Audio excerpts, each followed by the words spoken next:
Surakarta, Bapak Dr. Ahmad Muhyiddin Magister Sains, yang terhormat seluruh dosen program studi Pendidikan Pancasila dan Kewarganegaraan, dan yang kami hormati rekan-rekan panitia serta peserta webinar Digital Health and Welfare PPKN 2021 yang kami banggakan.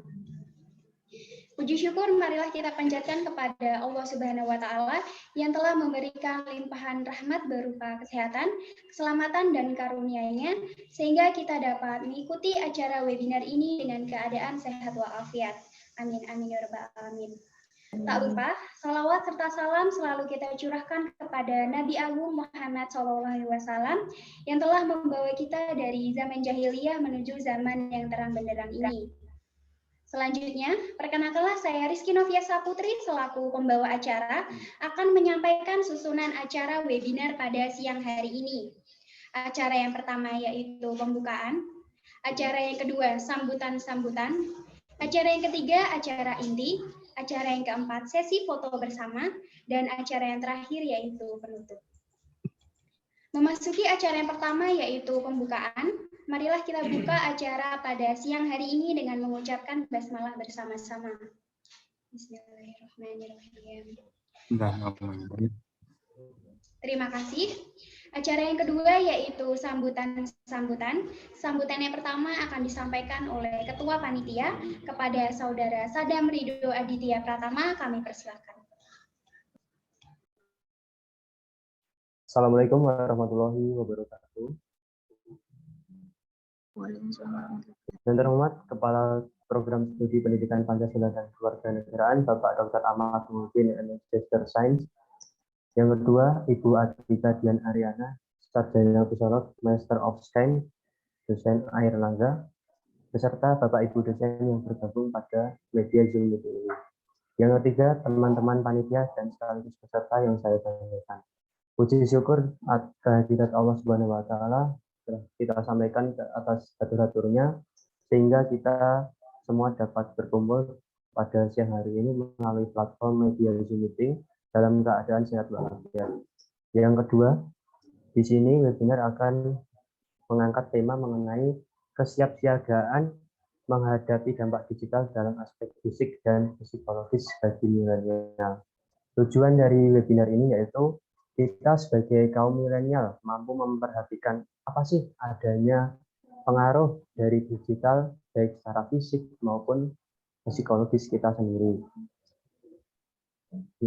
Mungkin itu yang dapat saya sampaikan, kurang lebihnya mohon maaf. Bila taufiq wal hidayah. Wassalamualaikum warahmatullahi wabarakatuh.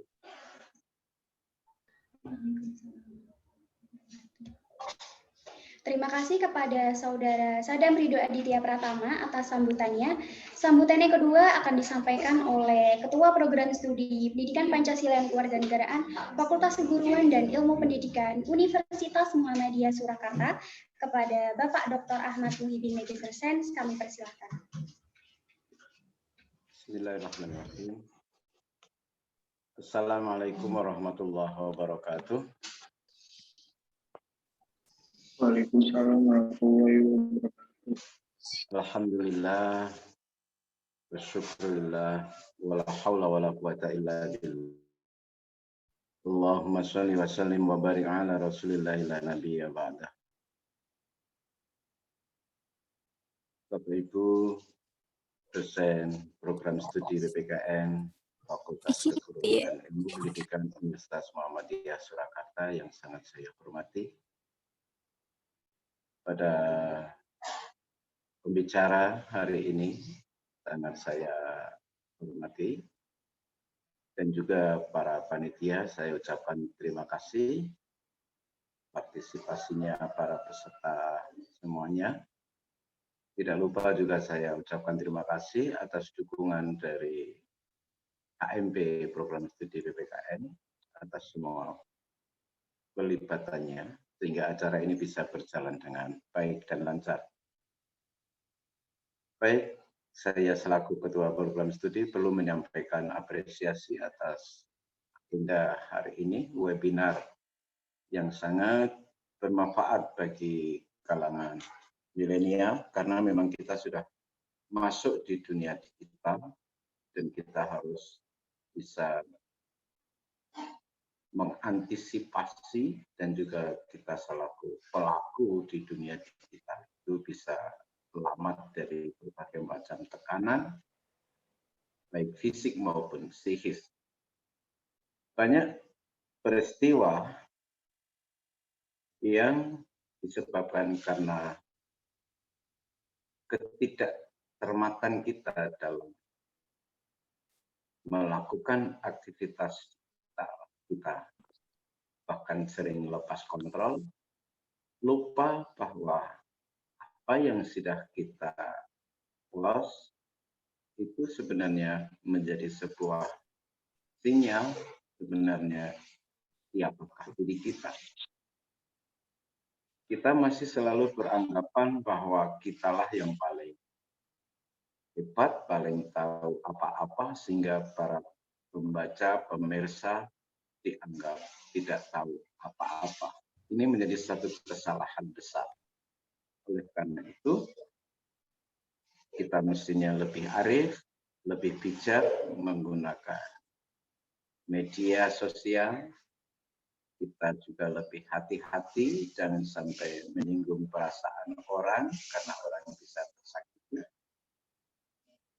Kita harus juga hati-hati memilih kata, memilih kalimat yang senantiasa berdampak positif pada diri kita sendiri dan juga orang lain. Baik, sedikit saya singgung bahwa yang sering kita lupa di dunia digital ini adalah ada yang diistilahkan digital divide, atau bisa juga ada yang menyebut dengan digital gap, antara pembuat simbol, pembuat tanda dengan yang menerima tanda, yang menerima sign. Baik, ada kalanya digital gap antara kelompok umur, contoh antara yang muda dengan yang tua, ini juga sering terjadi gap, sering terjadi kesalahpahaman antara yang senior dengan junior, juga begitu. Bahkan antara dosen dan mahasiswa,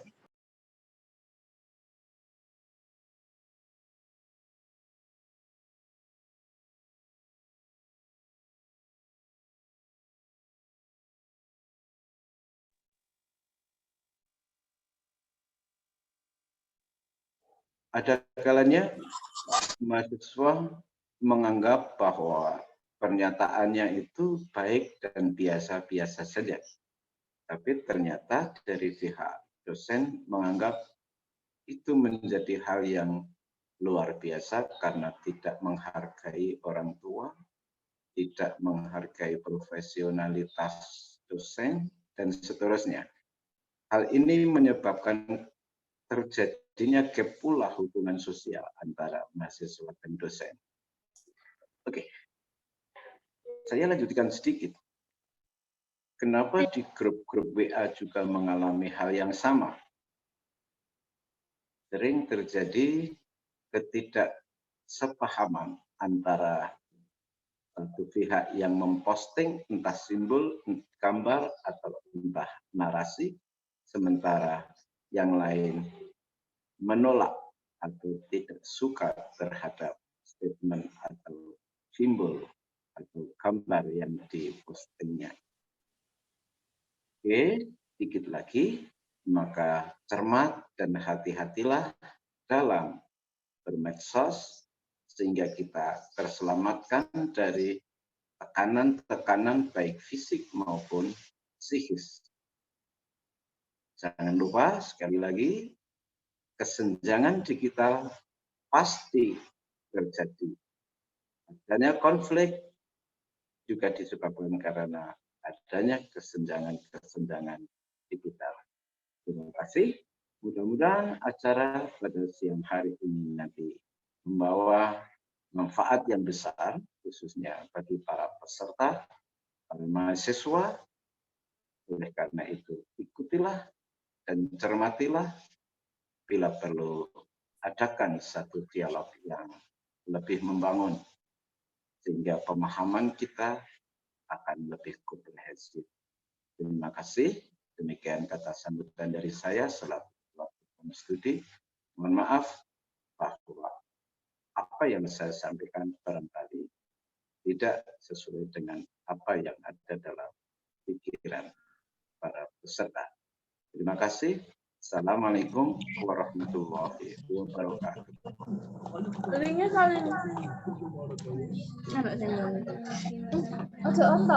Baik, terima kasih kepada Bapak Dr. Ahmad Muhyiddin Negisersens atas sambutannya. Acara yang ketiga, acara inti, yaitu penyampaian materi yang bertema kesiapsiagaan menghadapi dampak digital dalam aspek fisik dan psikologis bagi milenial, yang akan dipandu oleh moderator. Kepada Saudari Mega Kriswati, kami persilakan.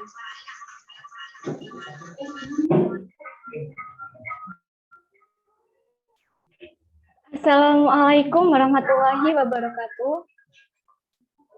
Terima kasih kepada pembawa acara, dan langsung saja acara selanjutnya adalah acara inti, yaitu penyampaian materi yang bertema kesiapsiagaan menghadapi dampak digital dalam aspek fisik dan psikologis bagi milenial. Namun sebelumnya izinkan saya menyapa para dosen dan peserta terlebih dahulu. Yang terhormat Ketua Program Studi Pendidikan Pancasila dan Kewarganegaraan Universitas Muhammadiyah Surakarta, Bapak Dr. Ahmad Muhyiddin Magister Sains. Yang terhormat Ibu Atika Dian Aryana, Sarjana Psikolog Master of Science. Yang terhormat Ketua Webinar Saudara Sadam Ridho Aditya Pratama, dan yang kami hormati serta kami banggakan para panitia dan peserta acara webinar pada hari ini. Sebelum acara dimulai, izinkan saya memperkenalkan diri. Saya Mega Kriswati selaku moderator yang akan memandu acara inti pada siang hari ini. Materi akan disampaikan oleh Ibu Atika Dian Aryana, Sarjana Psikolog, Master of Science. Sebelumnya, saya akan menyampaikan beberapa ketentuan tata tertib acara pada siang hari ini. Peserta memasukkan ID meeting dan password yang telah diberikan untuk nama menggunakan format nama lengkap _asal instansi. Peserta diwajibkan mematikan mikrofon saat pemaparan materi sedang berlangsung. Peserta dimohon untuk mengaktifkan kamera saat kegiatan webinar berlangsung dan menggunakan background peserta yang telah disediakan oleh panitia. Akan ada sesi tanya jawab setelah pembicara menyampaikan materi. Pertanyaan bisa disampaikan melalui room chat Zoom dengan format nama _instansi_pertanyaan, atau peserta dapat bertanya secara langsung melalui raise hand dan menyampaikan pertanyaan setelah dipersilakan oleh moderator. Moderator memiliki hak penuh untuk mengatur jalannya webinar. Peserta wajib mengikuti acara hingga akhir. Diharapkan peserta dapat menyimak seluruh rangkaian acara. Dan yang terakhir, jika Zoom penuh, peserta dipersilakan mengikuti webinar melalui live YouTube. Demikianlah tata tertib yang akan kita pakai selama mengikuti webinar pada hari ini. Acara selanjutnya adalah acara inti, namun sebelumnya saya akan membacakan kurikulum vitae pemateri.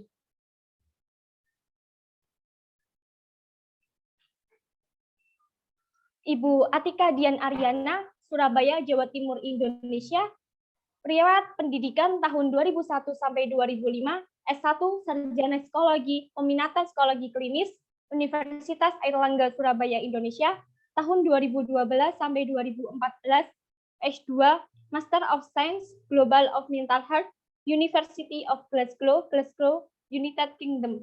Pengalaman kerja dan struktural tahun 2006 sampai sekarang sebagai dosen di Departemen Psikologi, Fakultas Psikologi, Universitas Airlangga Surabaya, Jawa Timur, Indonesia. Tahun 2016 sampai 2024 sebagai koordinator program studi di S1 Psikologi, Fakultas Psikologi, Universitas Airlangga Surabaya, Jawa Timur, Indonesia. Pengajaran kesehatan mental, psikologi kepribadian, asesmen psikologis, intervensi psikologis. Penelitian dan publikasi area minat, literasi kesehatan mental, stigma, perilaku mencari bantuan. Pengabdian masyarakat area minat, mental health first aid, psychological first aid, pengalaman sebagai pelatih peningkatan literasi kesehatan mental bagi kader kesehatan di Puskesmas 2020, Psychological First Aid Training untuk tenaga pendidik di sekolah menengah 2020-2021. Organisasi anggota Himpunan Psikologi Indonesia 2005 sampai sekarang, Bendahara Himpunan Psikologi Indonesia Wilayah Jawa Timur 2015 sampai 2023, dan mengikuti organisasi lainnya.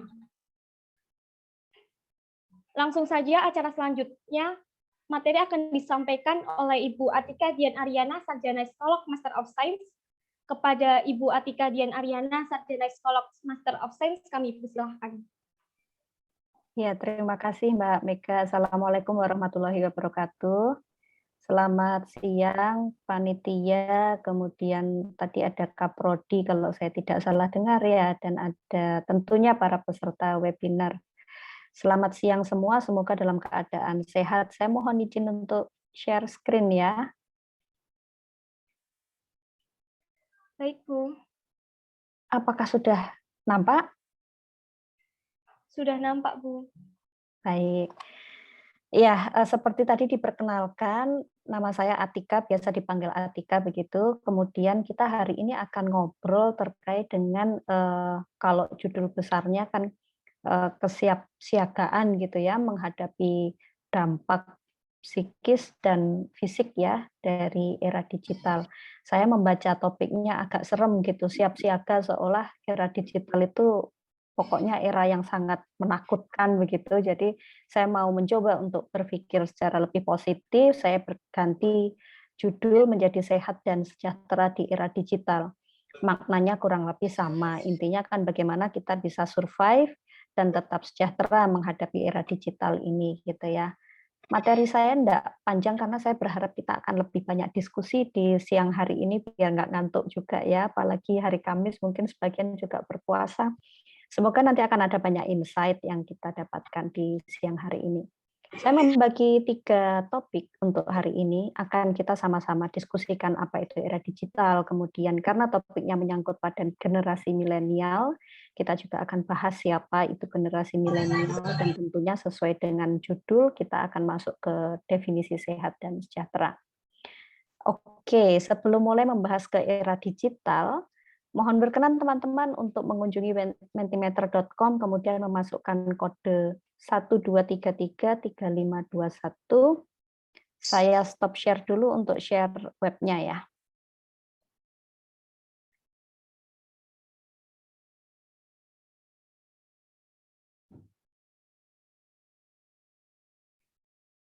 Ya, silahkan mengunjungi mentimeter.com, kemudian memasukkan kode 12333521.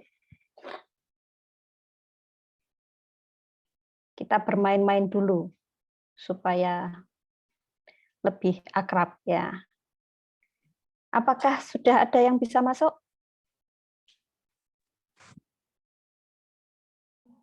Sudah, Bu. Oke, sudah muncul pertanyaannya ya. Teman-teman memiliki 3 kali kesempatan untuk memasukkan kata atau istilah apa yang menurut teman-teman mencerminkan era digital. Silahkan bisa di-input secara bebas menurut teman-teman saja.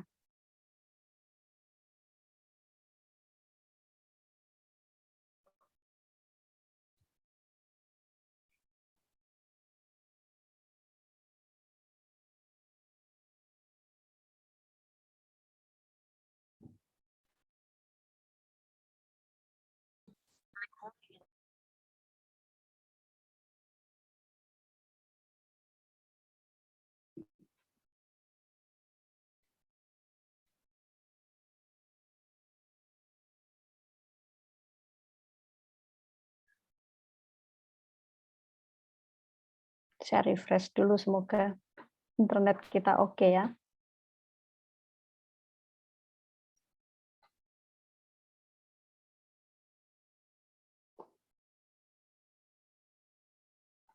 Oke, ada 3 orang partisipan yang sudah mengisi pendapatnya.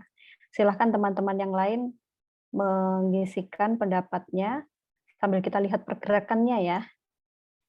ada milenial, education, serba mudah, modern, otomatis, easy, data, HP atau gawai, sosial media, serba mudah, online, easy. Online dan easy adalah kata yang dipilih paling banyak. Serba mudah sekarang, bergeser posisinya. Ya. Online serba mudah, education easy itu 4 tertinggi. Tapi kalau dari ukurannya sepertinya online yang banyak dituliskan oleh teman-teman. Kita ada 200-an partisipan. Semoga yang bisa bergabung di Mentimeter lebih banyak lagi. Oke, online sepertinya mendominasi ya.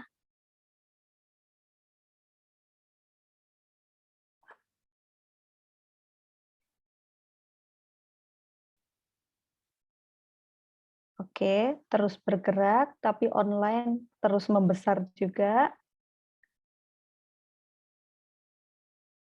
Ada modern, teknologi, ada otomatis,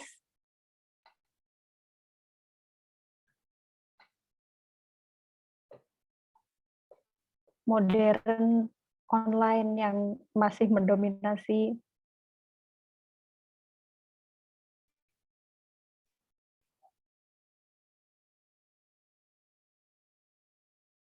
Iya. Sampai di sini online mendominasi ya.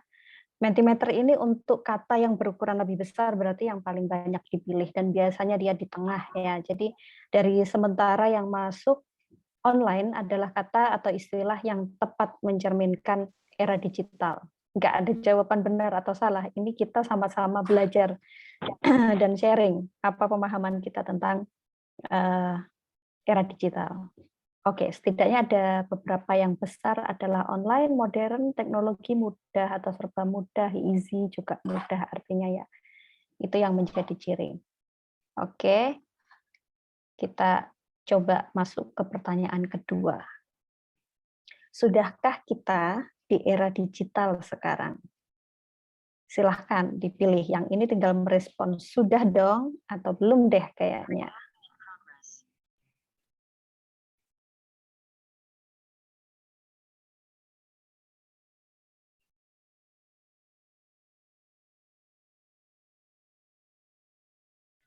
Ya, sebagian memilih sudah ya. Sebagian besar, mayoritas.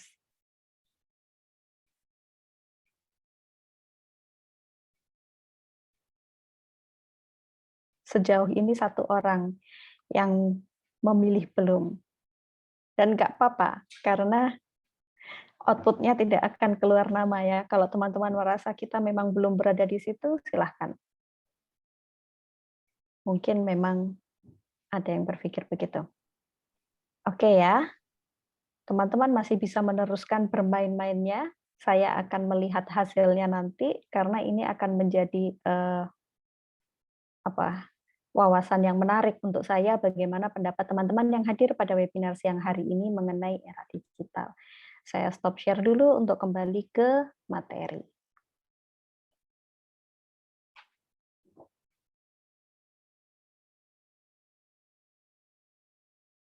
Sebentar, materi saya lenyap. Ini adalah tantangannya dunia digital, itu ya begini nih.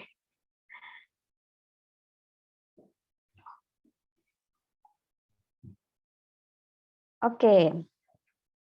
Nah, tadi kita sudah bermain-main, sebagian besar mengatakan bahwa istilah yang tepat untuk menggambarkan era digital itu adalah online, easy gitu ya, serba mudah. Kemudian untuk kapannya, sebagian besar mengatakan kita sudah berada di era digital. Nah, ada 3 hal, ada sebuah segitiga yang menghubungkan 3 hal penting dalam kita mendefinisikan era digital itu apa. Di situ harus ada orang, ya meskipun era digital dari istilahnya digital ya, kita bicara tentang teknologi, tentang digitalisasi, berarti kita bicara tentang piranti atau gawai atau gadget. Tapi sebenarnya yang perlu kita sadari adalah gawe gadget teknologi itu semua tools. Orangnya harus tetap ada gitu. Disebut era karena ada orangnya ya yang menggunakan teknologi tersebut. Ketika tidak digunakan, maka tidak masuk kita ke era digital. Jadi era digital itu adalah interkoneksi antara orang, teknologi, dan internet atau space ya kalau di sini diistilahkan. Di mana ketiga hal ini mempengaruhi nilai-nilai, mempengaruhi budaya baru, sehingga kita mendasarkan banyak interaksi kita berdasarkan apa yang bisa kita lakukan secara digital atau online. Jadi apa yang tadi teman-teman sudah sampaikan atau Bapak Ibu juga turut menuliskan itu semuanya betul ya. Jadi ada interkoneksi antara ketiga hal ini. Sehingga dimanapun kita berada, kalau istilahnya zaman sekarang dunia dalam genggaman, itu sepertinya bisa dikatakan cukup benar gitu ya. Karena hampir semua aktivitas yang kita lakukan sehari-hari itu bisa dilakukan melalui genggaman, melalui piranti yang kita miliki. Pagi ini saya pagi hari ada jadwal ujian skripsi jam 8 dan jam 10, kemudian di Surabaya tentunya ya, karena saya dari UNAIR. Kemudian jam 1 saya bisa terbang begitu ke Surakarta, karena ada Zoom, ada webinar ini. Nanti jam 3 saya harus terbang lagi kembali ke Surabaya untuk ujian skripsi yang ketiga. Bisa dibayangkan kalau kita tidak berada di era digital, semua kita lakukan harus betul-betul offline. Mungkin saya tidak akan bisa melakukan itu semua ya, tidak mungkin membagi diri 3 kali ujian dan 1 kali webinar di hari yang sama di 2 kota yang berbeda, di provinsi yang berbeda. Tapi di era digital hal itu sangat mungkin dilakukan.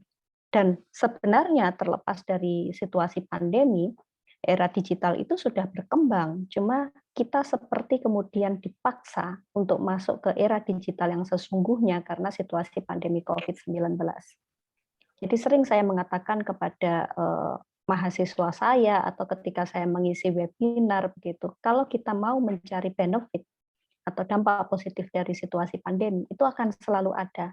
Kembalinya kita ke keluarga, penguatan akar di dalam keluarga, kita bisa menemukan kembali value atau nilai yang utama buat kita, karena kita punya banyak waktu untuk merenung dengan diri sendiri, dan tentu saja ini tadi, kemudahan yang diberikan kepada kita.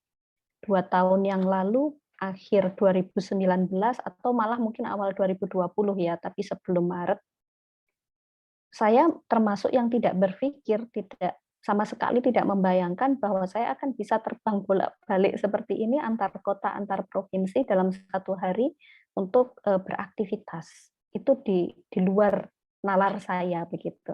Meskipun dari dulu juga sudah ada Zoom, kita dulu mengenal Skype ya yang lebih ngetren gitu pada saat itu. Tapi ya penggunaannya itu sangat terbatas gitu. Saya menggunakan Skype ya hanya kalau berkomunikasi dengan teman yang posisinya di luar negeri gitu. Nggak terpikir bahwa sekarang pun Lebaran kita bersilaturahmi dengan keluarga itu melalui Zoom, melalui dunia online gitu. Nah, kalau kita melihat apakah kita sekarang berada di era digital, ini adalah data 2021 Januari. Ya, total populasi penduduk dunia itu mengalami peningkatan 1%. Kemudian kalau kita lihat jumlah pengguna handphone, jadi pemilik ponsel, itu mengalami kenaikan hampir 2%. Kemudian penggunaan internet berdasarkan aksesnya ada peningkatan 7%. Dan ini yang luar biasa adalah penggunaan terhadap sosial media secara aktif. 13%. Saya nggak tahu saya termasuk di dalamnya atau apa, atau enggak gitu ya. Saya punya Facebook, saya punya Instagram, saya nggak punya TikTok. Saya menggunakan messaging seperti WhatsApp, Line. Kalau mahasiswa saya biasanya di UNER lebih suka kirim chat lewat Line gitu. Tapi saya tidak pernah posting. Nah, itu termasuk yang aktif atau tidak, saya tidak tahu apa masuk ke sini atau tidak. Tapi angkanya fantastis. Ada peningkatan 13,2%. Atau kalau mau diangkakan, selama 1 tahun terakhir, ada 490 juta ya penambahan baru Ini Januari 2020, artinya sebelum pandemi sampai Januari 2021. Bisa jadi situasi pandemi membuat kita betul-betul harus beralih dari komunikasi interaksi yang sebelumnya tatap muka menjadi serba digital. Gitu. Angka lain yang kita punya adalah mengenai waktu yang dihabiskan dengan media ya, dengan media online, jadi media di internet. Mungkin yang saya ambil yang mencolok aja deh. Untuk semua device, untuk semua gawai ya, yang digunakan untuk mengakses internet per hari, rata-rata orang seluruh dunia itu menghabiskan 7 jam. Mungkin bisa lebih kalau kita kalkulasi ya. Bagaimana tidak, kita bangun tidur aja yang kita cek itu kan handphone dulu. Saya terus terang begitu, meskipun secara teoritis zaman dulu ya, zaman dulu mungkin teori yang saya pelajari juga sudah usang, dilarang mengakses menggunakan waktu layar. Jadi tidak ada screen time di awal bangun tidur, karena itu mengurangi kreativitas, mengurangi konsentrasi, orang menjadi nggak mindful gitu. Tapi handphone ini menjadi to-do list saya. Saya menggunakan apps di handphone saya, yang tentu saja di pagi hari saya perlu untuk cek hari ini saya perlu apa, perlu kemana, menyiapkan apa, itu dari sini. Jadi bangun tidur setelah sholat subuh itu pasti saya harus pegang HP untuk cek. Yang zaman dulu mungkin saya menggunakan buku agenda gitu ya, itu sudah nggak saya gunakan lagi.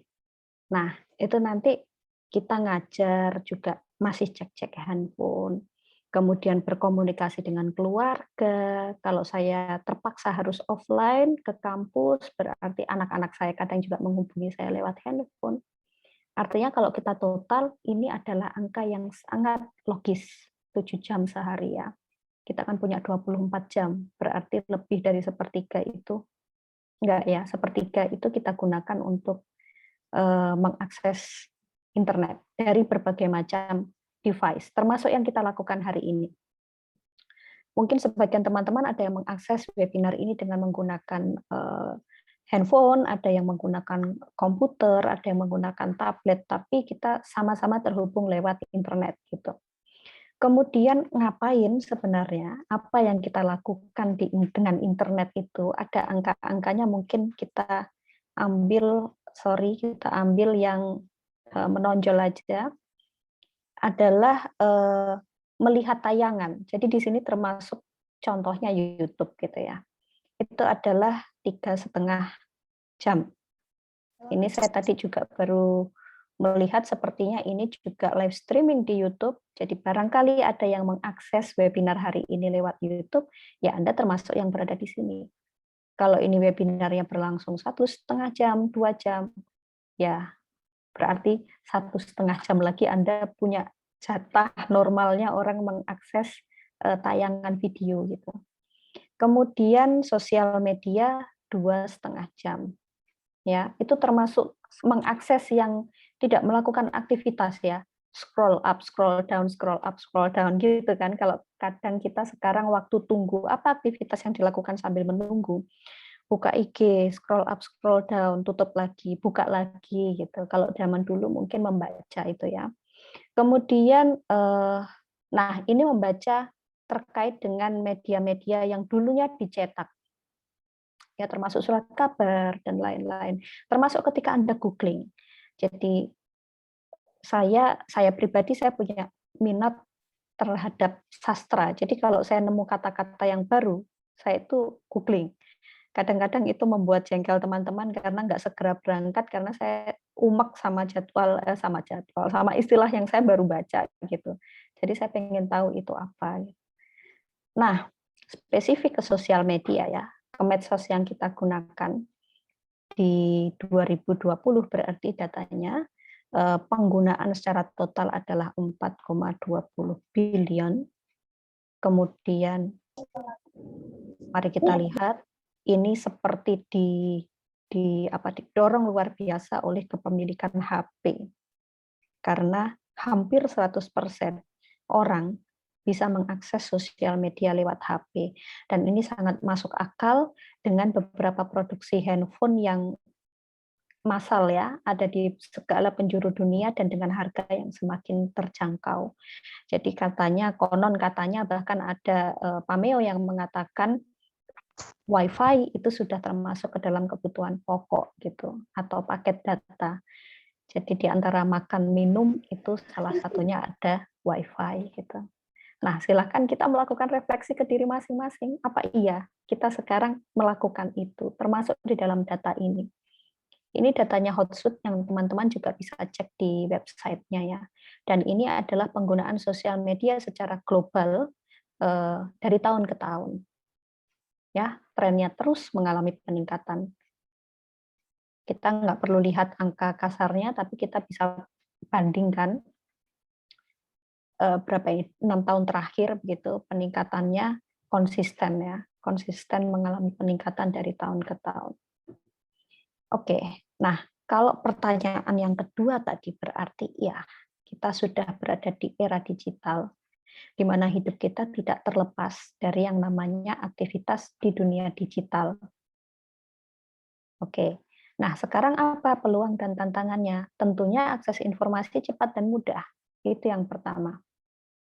Klien saya di klinik psikologi, seringkali ini berbahaya, tapi saya warning sekalian, seringkali sebelum datang, mereka mencari tahu dulu dari gejala yang dirasakan. Mood-nya buruk, kemudian mudah marah, sensitif, sulit untuk tidur, itu saya mengalami gangguan apa? Mereka cari dulu, baru kemudian mengunjungi saya untuk konseling. Terus tanya, Bu, saya sudah cari tahu saya ini masuk depresi, kecemasan, insomnia, disebutkan semua gitu. Berbahayanya adalah akses informasi cepat dan mudah itu seringkali juga membuat kita menjadi lebih cepat melakukan self-diagnosis ya, diagnosa diri. Kemudian peluang yang lain adalah inovasi berbagai bidang, di semua bidang. Internet memungkinkan kita mencari pengetahuan baru di berbagai belahan dunia, dan itu membuat kita mampu untuk mengadaptasi hal-hal yang sebenarnya positif. Kalau kita mau mencari yang positif ya. Saya bukan orang yang dulunya suka masak, tapi mau nggak mau karena punya anak-anak, kemudian pandemi, di awal pandemi kita begitu takut gitu ya untuk beli makan. Ya dari mana saya belajar masak? Masak selalu telepon ibu saya gitu, yang di luar kota ya. Kami tinggal berbeda kota. Mau nggak mau YouTube andalan saya. Ada Cookpad, yang tempat orang naruh dan sharing resep makanannya. Dan itu sangat membantu saya. Saya bisa berkreasi yang dulu nggak mungkin saya pikirkan. Saya nggak tahu dulu bedanya tepung maizena sama tepung terigu gitu. Tapi ya berkat YouTube dan kawan-kawan saya belajar gitu. Kemudian peningkatan kualitas SDM. Tentunya kalau kita mau mengambil sisi yang positif dari apa-apa yang ada di internet, ada peningkatan kualitas SDM yang bisa kita lakukan gitu. Sekarang di setiap tahun saya memiliki ini ya, tim-tim penelitian, dan di dalamnya itu ada mahasiswa-mahasiswa saya yang magang. Zaman dulu sebelum pandemi terutama, biasanya saya mengumpulkan mahasiswa magang penelitian itu di awal tahun, kemudian memberikan pelatihan, itu memakan waktu, memakan energi, memakan biaya juga, karena kita harus ada konsumsi dan seterusnya. Sekarang yang biasanya saya lakukan adalah saya cari course di Coursera. Kemudian saya identifikasi mana-mana yang diperlukan oleh magang penelitian saya untuk membantu mereka menjalankan proyek penelitian 1 tahun ini. Saya share ke mereka, kalian register ke sini, karena mostly kan free di sana. Mereka bisa belajar, tanpa saya harus ngajari mereka. Dan karena begini, saya percaya para generasi muda itu punya potensi yang luar biasa untuk menyerap informasi, lebih cepat untuk memahami hal yang baru dibandingkan saya yang lebih tua. Jadi kalau saya yang mengajari, mungkin mereka tidak akan berkembang seperti ketika mereka belajar dari berbagai sumber. Dengan belajar dari berbagai macam open course, mereka justru dapat hal-hal baru yang kadang akhirnya ditukar ya posisinya. Mahasiswa saya yang ngajari saya, oh ini datanya bisa dianalisis begini Bu. Sampai sekarang ini saya nggak paham dengan satu teknik analisis, dan biasanya mahasiswa saya yang mengerjakan itu karena dia lebih paham. Ada yang seperti itu gitu. Kemudian perluasan sumber belajar. Ya, tadi saya informasikan dengan adanya internet, adanya era digital ini kita bisa belajar dari mana saja. Tentu saja harus disertai dengan kemampuan kita bijak ya memanfaatkan sumber belajar. Kita harus punya literasi mana-mana yang kita identifikasi sumber yang kredibel, mana yang tidak. Misalnya akun-akun di Instagram ada yang benar-benar kredibel karena dia dimiliki secara ofisial oleh institusi yang terpercaya gitu. Jadi pada awal pandemi dulu misalnya ada banyak masyarakat yang mengalami gangguan kecemasan, kemudian kami di Himpunan Psikologi Indonesia itu ada layanan sejiwa. Nah, sebagian telepon saya dan mengatakan saya semakin cemas karena di media sosial ramai informasi ABCDE.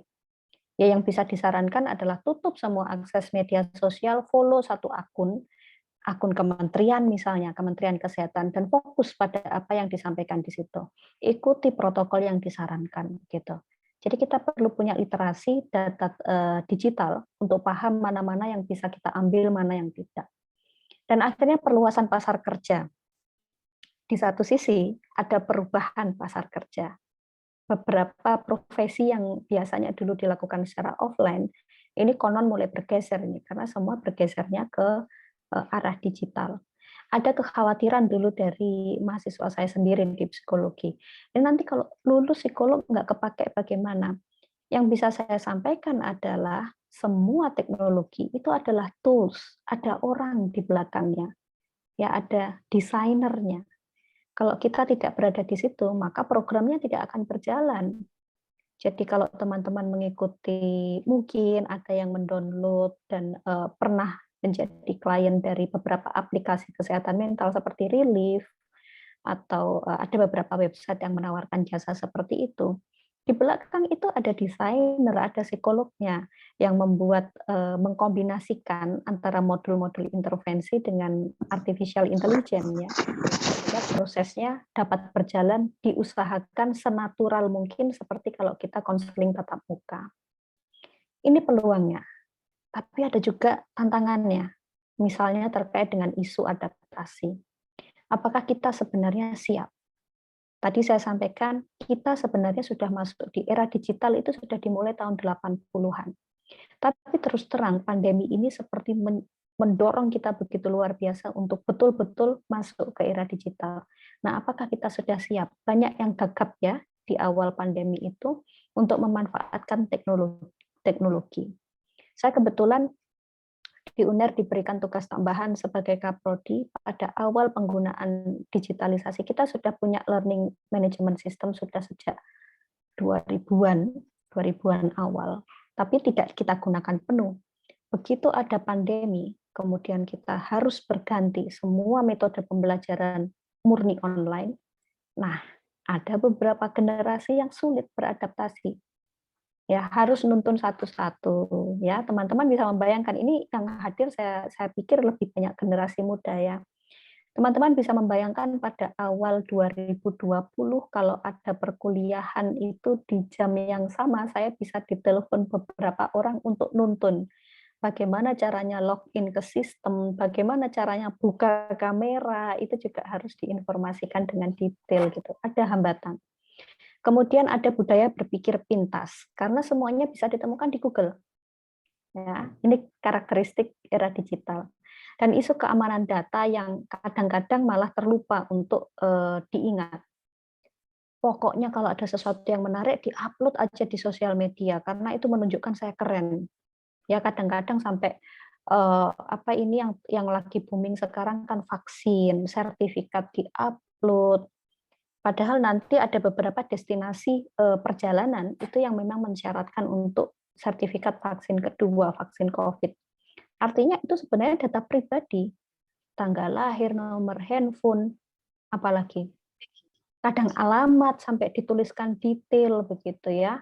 Kadang-kadang kalau bukan mahasiswa sih mungkin lebih ke remaja ya.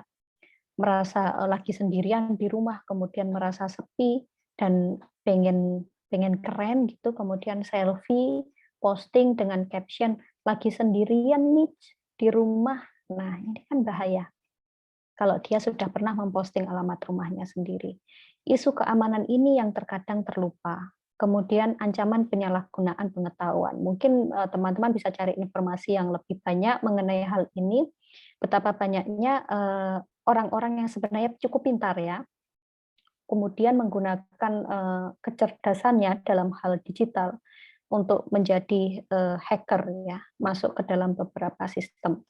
Kalau di UNER ini kami punya kebiasaan begini, mahasiswa yang bisa masuk ke sistem pembelajaran dan ya sedikit nakal itu ya, kemudian dipanggil ke Direktorat Sistem Informasi, dijadikan staf karena dia lolos seleksi alami untuk bisa mengembangkan sistem gitu, karena dia bisa masuk ke sistem. Nah, sekarang pertanyaannya tadi terkait dengan topik webinar kita adalah dampak era digital. Saya coret, karena era digital artinya adalah era yang menghubungkan antara teknologi manusia dan internet. Tidak ada yang salah di situ, normal, netral ya. Menjadi bermasalah ketika kita menggunakannya secara berlebihan. Beberapa hal yang bisa berdampak ketika kita menggunakan akses internet secara berlebihan, secara fisik, misalnya mata pegal dan kering gitu, terasa kesep gitu ya, itu tidak nyaman. Terutama kalau hari kerja itu kan saya itu kan bisa ya selama jam kerja ya berarti ya terhubung ke internet, menatap laptop, ini kan resiko kering. Kalau saya ngakalinya adalah saya menghadap samping. Jadi saya minta maaf ke mahasiswa saya sampaikan, hari ini saya sudah screen time 3 jam, mata saya perlu rehat, jadi saya ngajar tapi saya melihat ke arah lain, tapi saya melihat kalian sesekali gitu. Kemudian postur tubuh yang buruk karena tidak semua dari kita itu memiliki fasilitas yang ergonomis di rumah, karena kita sekarang kan sebagian besar bekerja di rumah ya. Posisi meja, kemudian bentuk kursi, kemudian posisi laptop dengan kita sendiri. Seringkali orang kemudian mempengaruhi postur tubuh karena posisi duduk yang lama. Ya, obesitas. Ini banyak kaitannya antara screen time dengan nafsu makan. Kemudian menurunkan kesuburan untuk laki-laki terutama ketika mengakses internet ini menggunakan laptop yang diletakkan di samping. Kemudian ya kecelakaan lalu lintas, wajar ya kalau kita pakai handphone terus pada saat menyetir kan jelas berbahaya. Ada beberapa kasus kecelakaan yang dulu juga sempat didokumentasikan adalah mendengarkan YouTube atau Spotify dari HP-nya, kemudian pakai earphone atau pakai AirPod gitu sambil dia naik sepeda motor. Nah, ini kan juga sangat berbahaya. Perubahan struktur otak ketika seseorang dengan gangguan khas, gangguan tertentu, yang menggunakan screen time-nya berlebihan, misalnya mereka yang didiagnos ADHD gitu, memiliki gangguan terkait dengan hiperaktivitas dan pemusatan konsentrasi ya, pemusatan perhatian, kemudian mengakses internet berlebihan, misalnya 2 jam non-stop, itu untuk mereka yang memang memiliki gangguan khusus itu bisa mempengaruhi pada struktur otak. Gangguan tidur, ya, karena semua layar itu mengeluarkan radiasi, sekecil apapun layarnya. Bahkan handphone Anda itu juga mengeluarkan radiasi. Jadi sangat tidak disarankan untuk mereka yang mengalami kesulitan tidur, kemudian berpikir, ya biar cepat ngantuk, saya tak nge-game dulu sebentar. Itu sangat salah, karena justru radiasi itu yang membuat kita, sistem otak kita terjaga ya, sehingga kita pun malah makin nggak tidur. Menurunkan aktivitas fisik, iya, karena dari pagi ini saya ya begini, ini posisinya duduk, berdiri untuk sebentar, jalan-jalan, sholat, duduk lagi, ini kan berbeda dengan ketika kita offline. Ketika kita offline, kita mungkin masih sempat mampir jalan ke tempatnya teman, kemudian kalau saya ya mengajarnya ya sambil berdiri. Mungkin kalau mahasiswa ya setelah kuliah itu keluar ke koperasi atau kantin, posisi duduknya berubah, ngobrol dengan teman, itu kan aktivitas fisik sederhana. Apalagi kalau kampusnya ada beberapa lantai dan kuliahnya di atas, itu kan masih ada naik turun tangganya. Ini enggak, ya sudah pasrah aja pokoknya nempel di kursi gitu. Nah, secara psikologis, kondisi yang berlebihan menggunakan internet itu dapat menimbulkan efek yang depresif, afek yang merasa semakin tidak bersemangat. Nah, afek ini atau emosi ini biasanya membuat kita cenderung mengisolasi diri karena merasa saya tidak terlalu bermakna kok. Saya lihat postingan teman-teman saya keren-keren sekali, sementara saya begini-begini saja. Gitu. Semakin menarik diri dari lingkungan sosial. Depresi tentu saja karena afek depresif tadi, dan cemas ya, kalau pembandingan dirinya berkelanjutan, maka kita akan merasa cemas. Cemas akan dinilai oleh orang. Bisa saja seseorang yang mengalami gangguan emosi, itu menghabiskan waktu 2 jam hanya untuk mengedit foto, kemudian giliran tinggal upload, terus dia cemas. Aduh, nanti saya dibilang yang buruk-buruk sama teman. Itu beberapa contoh yang mungkin akan terjadi ketika kita menggunakan internet secara berlebihan. Nah, ini adalah pertanyaannya yang kedua, topik diskusi kita, siapa generasi milenial itu? Kalau kita merujuk pada pengertiannya Karl Mannheim yang pertama kali mengeluarkan istilah ini, generasi milenial atau disebut Gen Y gitu ya biasanya, atau generasi langgas. Langgas itu bebas merdeka itu. Adalah generasi yang lahir tahun 1980 sampai 1995. Jadi ini adalah saya, tapi mungkin bukan Anda yang sebagian besar hadir di sini. Ya. Cuma terjadi kesalahan pemahaman yang berkelanjutan, seolah milenial itu adalah remaja, gitu. Remaja yang ada saat ini ya bukan milenial, karena kalau tahun 2021 sekarang berarti generasi milenial itu usianya 26 sampai 41. Mereka-mereka yang baru saja menikah, mungkin pengantin baru atau sudah punya anak. Seperti saya gitu. Ini adalah saya generasi milenial. Jadi yang boleh mengklaim generasi milenial adalah saya. Nah, Anda yang masih lebih muda adalah generasi yang lahir setelah generasi milenial atau disebut generasi Z atau disebut generasi alfa, sebutannya begitu ya. Lahir tahun 96 sampai 2015. Jadi kalau tahun ini maka Anda itu salah ketik ya. Berapa tuh berarti? Maksimalnya 25, minimalnya berapa kalau 2021 dikurangi 2015? Betul ya. Anda lah yang disebut sebagai, yang salah ketik ini ya, tahun 2021. Anda yang disebut sebagai generasi Z, ini adalah generasi yang lahir tahun 1996 sampai 2015. Jadi karakteristik yang melekat, dan ini adalah karakteristik berdasarkan hasil penelitian, adalah orangnya digital minded, jadi sesuai dengan era digital. Apapun informasi yang terkait dengan digital sangat mudah diterima. Contohnya apa? Pergantian dari satu medsos ke medsos lain, teman-teman dari generasi alfa ini cepat belajarnya, cepat beradaptasinya. Saya dari Facebook ke Instagram aja lama, bolak-balik tanya ke anak gitu loh. Waktu ada istilahnya IG Live ya sekarang yang lagi banyak dilakukan, IG Live, setengah jam sebelumnya belajar terus sama anak. Saya gimana caranya invite nanti pembicara kedua dan seterusnya gitu. Anak saya ngomong-ngomong baru SMP. Tapi ya inilah generasi alfa, sangat digital minded. Jadi tidak ada kesulitan sama sekali untuk berpindah-pindah platform digital. Dan mereka generasi alfa ini adalah generasi yang multitasking. Bisa mengerjakan banyak hal dalam waktu bersamaan, yang kemudian oleh generasi sebelumnya seringkali dikatakan sulit fokus. Nggak runtut gitu loh, kalau orang zaman saya itu bekerjanya diharapkan runtut. A selesai baru ke B, B selesai baru ke C, C selesai dan seterusnya. Kalau generasi alfa dia bisa kerja ABC dalam satu waktu. Ya, terlepas dari kekurangan dan kelebihannya. Kemudian kompetitif. Jadi senang berkompetisi, baik men-challenge dirinya sendiri maupun ketika dia membandingkan dengan orang lain dan dia mau maju. Ya. Dan orangnya mandiri ya. Mereka lebih senang bekerja sama itu dalam tim kecil. Itu karakteristiknya generasi alfa. Jadi lebih baik membentuk tim yang kecil. Kalau mau dibilang geng atau apalah, tapi itu tim yang solid gitu.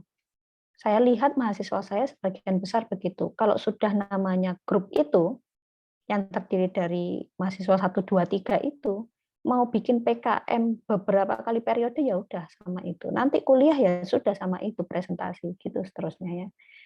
Kalaupun membuat grup itu mereka lebih suka grup yang kecil, tapi mostly mandiri. Nah, ini perubahan. Saya berada di usia industrial, Anda digital. Saya melihat dari sekilas saja ya, tapi mungkin ada juga beberapa peserta hari ini yang berada pada generasi yang sama dengan saya. Di organisasi, mereka yang generasi digital ini, internet work, cepat membangun relasi dengan berbagai macam unit gitu. Ya, jadi kalau dilepas di dalam relasi sosial, mereka ini mudah, supel gitu. Nggak terlalu harus diberi informasi, diberi arahan satu-satu. Inisiatifnya tinggi gitu ya. Kemudian ya ini tadi sudah sempat saya singgung small connected ya, jadi kelompok-kelompok kecil begitu. Dan nanti ini bisa dibaca sendiri perbedaannya. Materinya sudah saya share ke panitia, nanti bisa diminta. Saya di psikologi kami lebih suka menggunakan istilah generasi muda. Generasi muda itu siapa? Kalau kita melihat ke definisi dari WHO, ya usia 10 sampai 24 tahun. Jadi di dalam generasi muda itu ada remaja. Generasi muda itu bisa dikatakan remaja sampai awal dewasa ya. Jadi SD sampai Anda lulus kuliah gitulah usianya di sini. Dan seperti halnya individu yang lain, generasi muda ini bagian dari sistem ekologis. Ini adalah sistem ekologisnya generasi muda ya. Yang terdekat adalah tentunya keluarga, meskipun ada banyak konflik dan itu merupakan tugas perkembangan memang untuk remaja lebih banyak berinteraksi dengan teman sebaya. Tapi keluarga memiliki peranan penting di dalam bagaimana generasi muda ini berperilaku.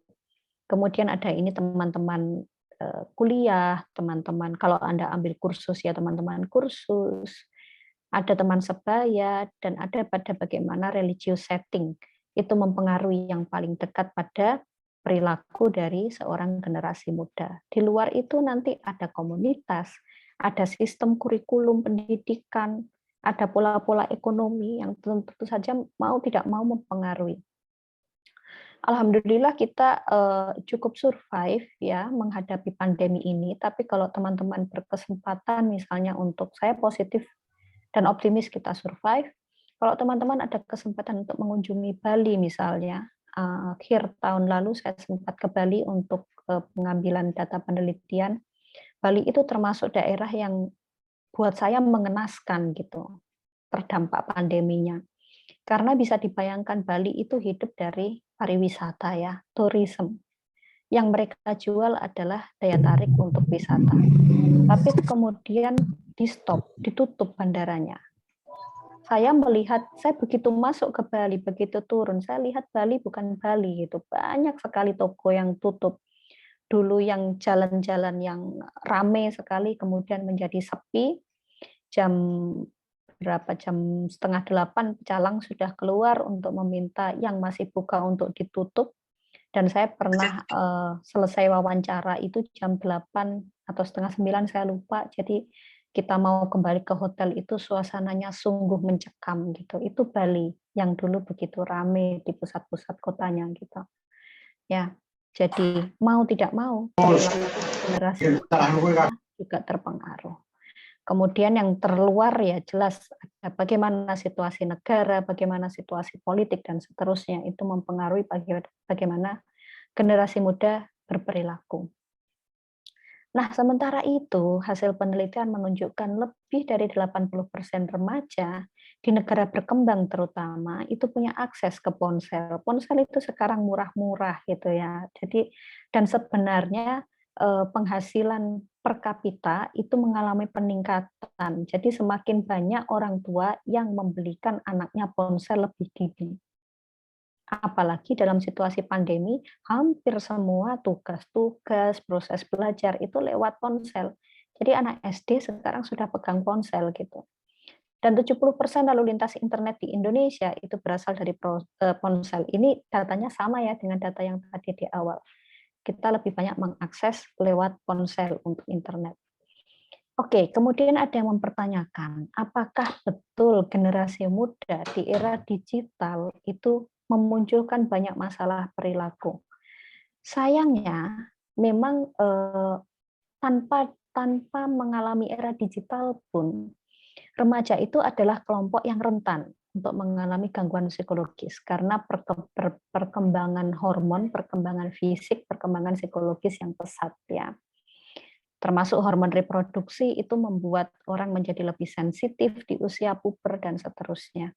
Jadi kalau dari data 20% dari remaja itu mengalami kondisi khusus. Jadi tidak harus gangguan, belum tentu gangguan atau penyakit ya, tapi bisa jadi bermasalah secara psikologis. Kemudian 11% diantaranya punya gangguan suasana perasaan. Mood disorder itu masuk di sini adalah yang dulu disebut bipolar. Kita kenal ada depresi, ada manik, itu ada di sini. Kemudian 10% ini punya persoalan dengan conduct disorder itu yang mengarah ke kriminalitas, perilaku-perilaku yang agresif, ya. Dan 8% itu mengarah ke kecemasan, termasuk panic attack. Jadi tiba-tiba blank, hang, atau kalau istilah klinisnya katatonik begitu ya di tempat umum, atau dia freeze itu masuknya di sini ya. Saya melihat peserta mungkin dari berbagai macam background ya, tapi saya dari psikologi dan di era pandemi ini jumlah klien dari usia remaja atau generasi muda tadi banyak mengalami peningkatan ya. Bisa jadi terpicu oleh situasi pandemi atau hal yang lain. Tapi memang faktanya adalah remaja itu kelompok yang rentan untuk mengalami masalah-masalah psikologis. Nah, ini kita masuk ke topik yang terakhir. Kalau kesehatan menurut WHO itu sebenarnya adalah status yang lengkap ya. Ada fisik, ada mental, ada sosial. Jadi ketiga aspek ini harus sejahtera. Sehingga tidak cukup dengan mengatakan tidak sakit, maka sehat. Ya, Anda tidak flu, Anda tidak punya gangguan fisik apapun, artinya sedang fit begitu. Tapi kemudian kok cenderung sedih gitu suasana perasaannya. Jadi di mental ini ada problem. Kok tiba-tiba ada gatal yang sulit untuk ditemukan di mana? Jadi jangan salah, kondisi salah satu gejala stres itu ke fisik adalah gatal di bawah kulit yang sulit untuk ditemukan kenapa gitu.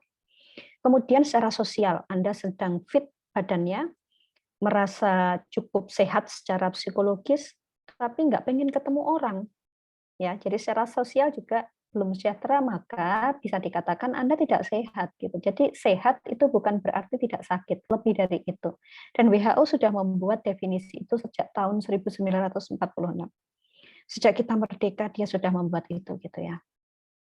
Kalau kita fokus ke kesehatan mental, karena saya background-nya dari psikologi, maka ada 4 indikator itu yang menunjukkan kapan kita sehat mental. Yang pertama, dia bisa untuk menyelesaikan kesulitan-kesulitan normal. Kesulitan normal itu apa? Mungkin teman-teman pernah membaca tentang stresor ya, sumber-sumber stres yang normal. Pagi hari bangun, panas sekali mataharinya, kemudian merasa gerah, itu stresor. Jadi penyebab stres. Kemudian kita keluar rumah, ternyata di luar macet, itu sumber stres. Nah, orang-orang yang sehat mental mampu menanggapi itu secara efektif. Ya, dibikin asik aja misalnya, oh mau keluar kok macet panas, di mobil kita sambil dengerin musik gitu, sambil bercanda sama anak misalnya atau teman, itu adalah bagaimana kita mengelola stresor atau sumber stres dengan efektif. Kemudian mereka yang sehat mental itu paham betul dengan dirinya, jadi tahu saya ini bisanya apa, saya kelemahannya apa, jadi dia akan menjadi orang yang ramah dengan dirinya karena tahu limitnya. Dia tidak akan memaksakan diri untuk melakukan sesuatu yang dia tidak mampu atau tidak suka. Tapi dia tahu bahwa di beberapa hal tertentu ada potensi yang dia bisa kembangkan. Kemudian orang yang sehat mental itu dapat bekerja secara produktif. Produktif artinya menghasilkan sesuatu yang nampak gitu. Saya biasanya bertanya begini untuk klien saya ya yang depresi. Apa aktivitasmu hari ini? Wah, dia bilang banyak sekali aktivitas saya. Iya, bisa disebutkan gitu.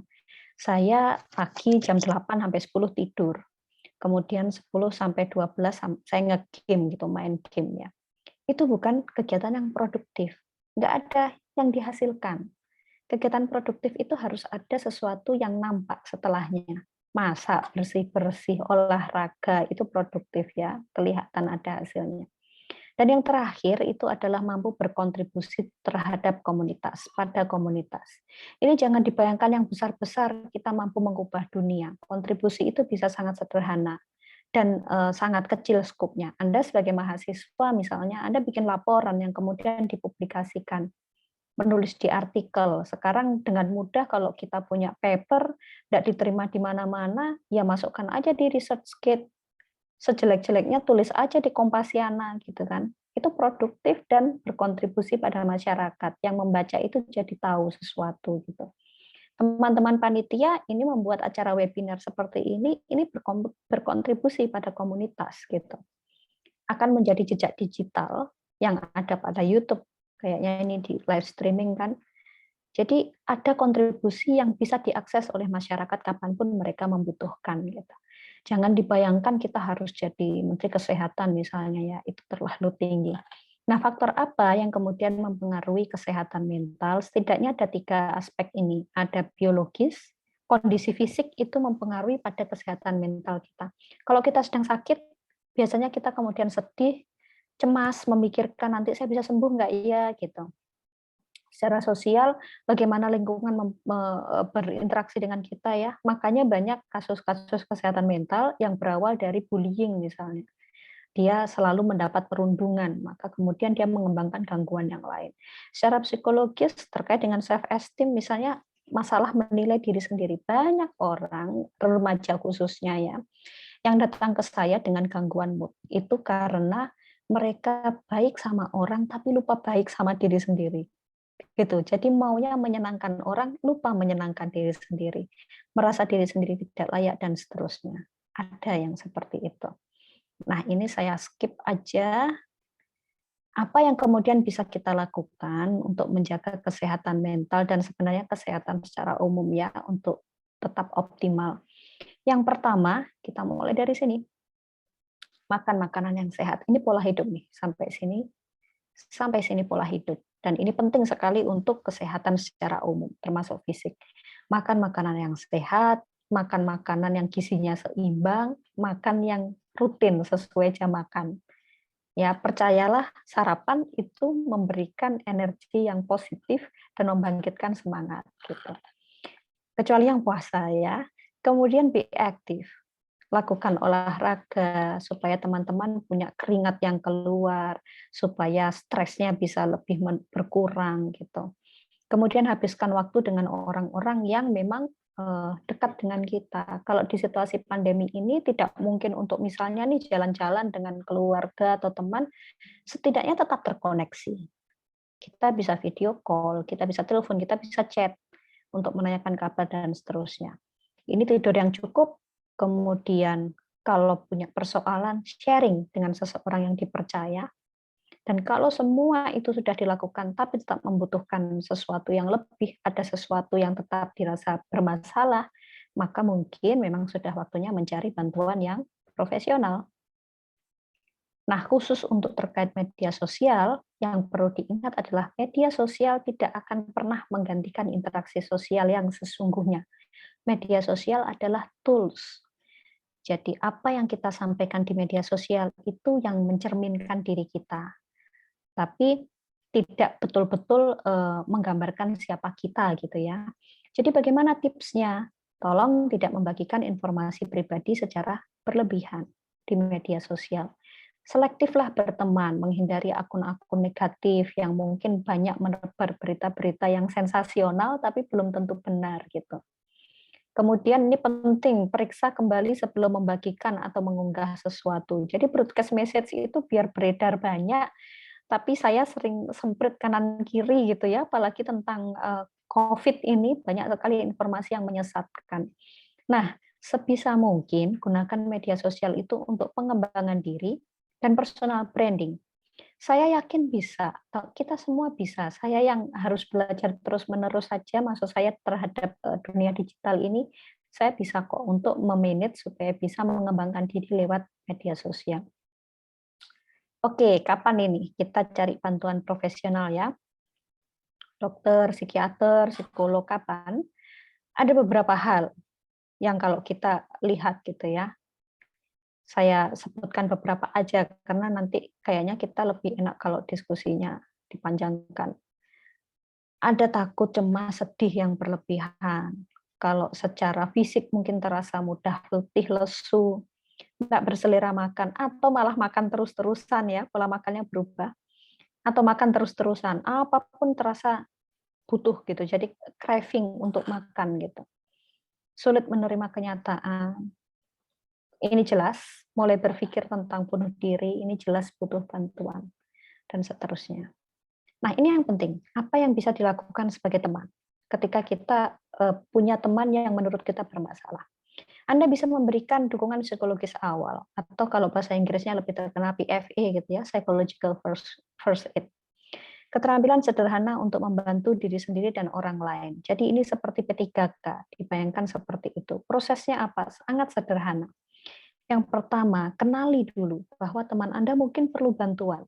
Dan beberapa orang itu memang mencari bantuan itu dengan memberikan kode. Jadi nggak langsung gitu loh. Memberikan kode, mungkin dia upload quotes-quotes tentang, biasanya orang kalau bermasalah kemudian menjadi lebih bijak ya isi kontennya. Atau dia mengirimkan gambar-gambar yang tidak dia seperti biasanya. Kemudian kalau teman-teman punya waktu, berikan perhatian. Ya, kalau punya waktu lebih, dengarkan. Ya, selanjutnya bisa menghubungkan ke bantuan yang lebih profesional kalau tidak sanggup membantu yang bersangkutan. Ini saya pengen nambah yang keempat di sini nih. Kalau tidak bisa membantu, jangan memberikan label. Jadi kalau tidak bisa menyelesaikan masalah, jangan menambah beban gitu ya ke yang bersangkutan. Oke, kesimpulan yang bisa saya tuliskan adalah bahwa era digital ini memberikan tantangan, namun juga sebenarnya menyiapkan peluang yang sangat luas untuk kita mengembangkan diri, kalau kita pintar mencari peluangnya. Generasi muda adalah tahap perkembangan yang sangat rentan dengan risiko kesehatan terkait dengan karakteristik diri sendiri, baik fisik maupun psikologis. Tapi good news-nya adalah bukan hanya bisa berdaya bagi diri sendiri, generasi muda itu juga berpotensi besar menjadi ujung tombak untuk kesehatan dan kesejahteraan sebaya dengan menjadikan diri sebagai penyedia PFA tadi ya, Psychological First Aid. Saya rasa itu yang bisa saya sampaikan. Terima kasih. Saya kembalikan kepada moderator. Assalamualaikum warahmatullahi wabarakatuh.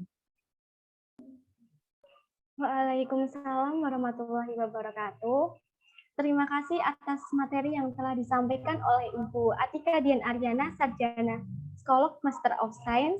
Acara selanjutnya yaitu sesi tanya jawab. Untuk para peserta yang ingin bertanya dapat disampaikan melalui room chat Zoom dengan format nama instansi pertanyaan atau dengan raise hand atau menghidupkan mikrofon.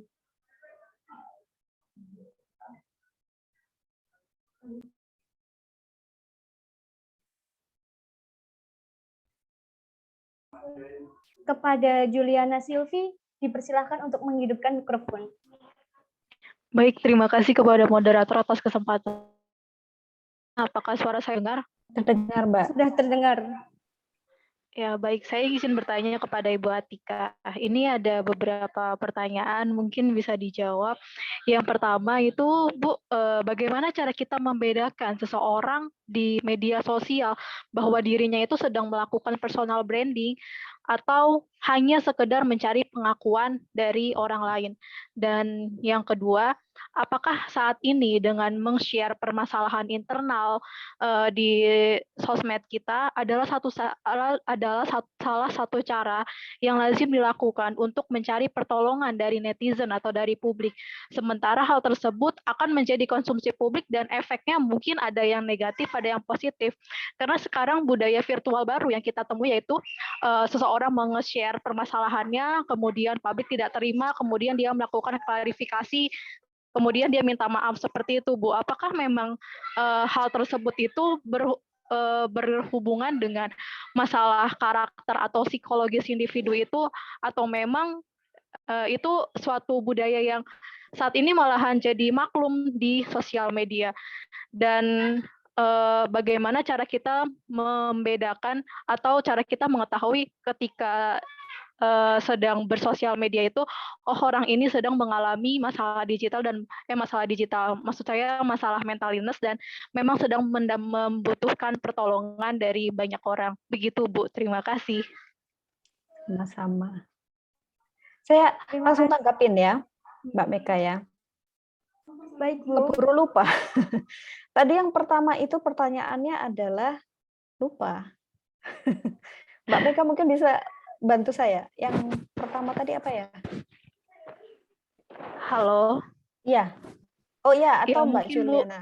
Ya, yang pertama itu bagaimana cara kita membedakan seseorang di sosial media itu dia sedang melakukan personal branding atau sedang melakukan apa ya, Bu, namanya pansos atau sedang mencari perhatian publik gitu, Bu. Oke. Yang pertama, salah satu cara membangun personal branding itu memang menggunakan media mencari perhatian. Kita membangun branding untuk diperhatikan orang, gitu loh. Itu memang prinsip kerjanya seperti itu. Cuma ada beberapa orang yang menggunakan cara untuk mencari perhatiannya itu sesuai dengan gayanya masing-masing, gitu. Penggunaan sosial media itu sebenarnya merupakan salah satu strategi coping stres. Jadi strategi kita untuk merilis stres. Dan itu bisa kita lihat dari jejak apa saja yang kita biasanya akses ketika kita sedang merasa punya masalah.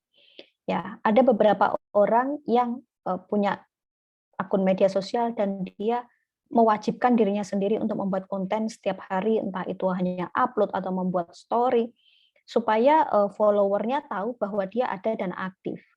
Jadi kalau nggak bikin konten, nggak upload sehari, itu rasanya bukan dia banget gitu. Kalau dia nggak upload, malah followernya bertanya, apakah ada masalah gitu. Tapi ada juga orang yang punya media sosial, dan ketika dia punya masalah, dia sangat aktif di media sosial untuk cari hiburan. Cari video kucing misalnya, cari video-video yang lucu gitu.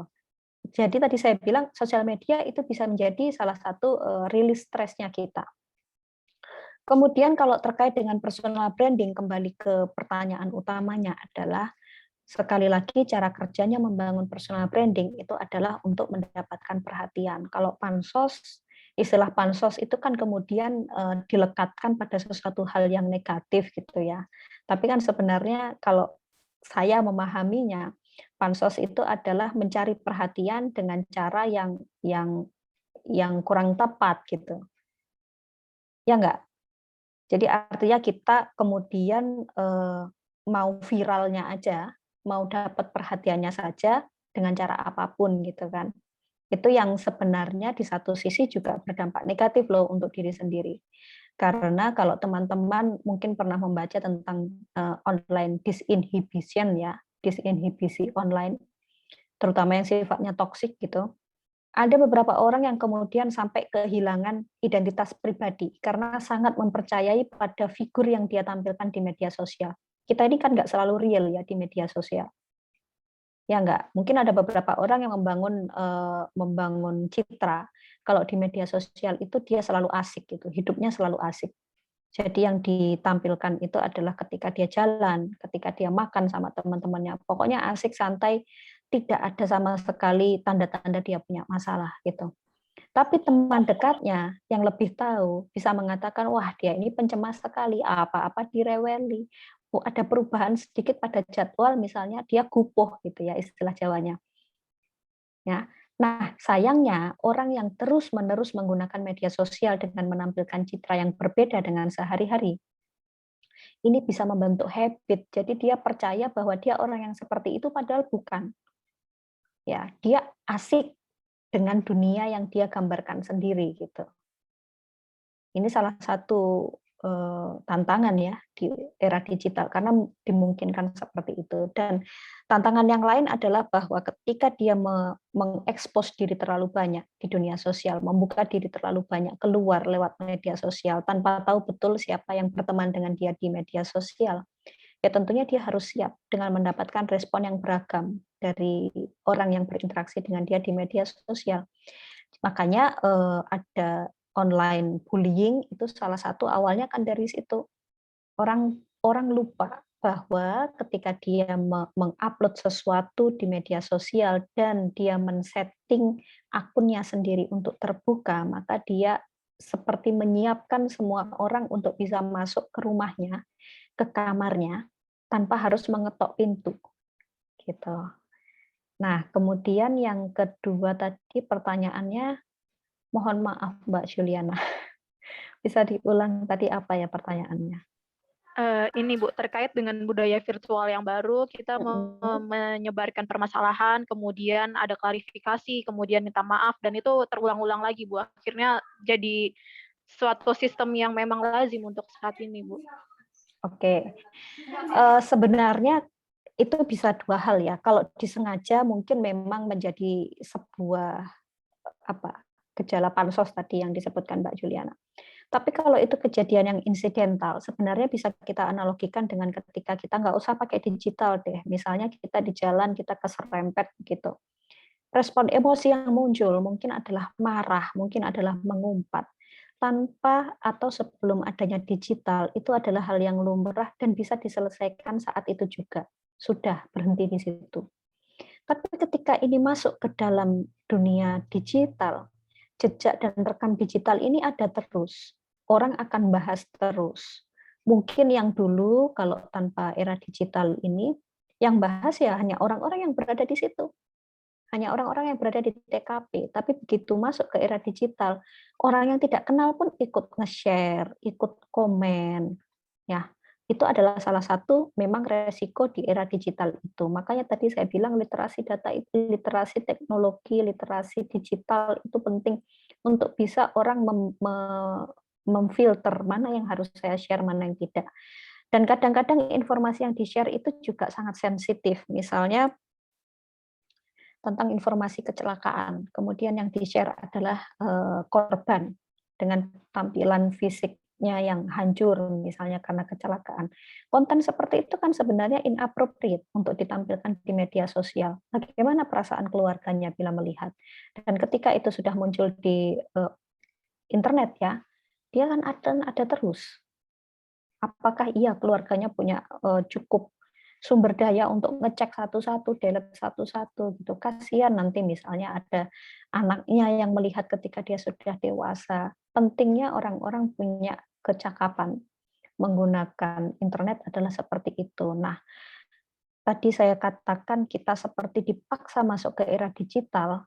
Ini sebenarnya salah satu kekurangannya adalah sekarang yang mengakses internet itu bukan hanya mereka yang sudah cukup matang untuk membatasi diri sendiri, untuk membatasi respon diri. Anak-anak usia SD juga sudah pegang handphone yang terkoneksi dengan internet. Itu yang lebih mengkhawatirkan, karena mereka belum punya kematangan emosi untuk memfilter mana yang boleh di-share, mana yang enggak.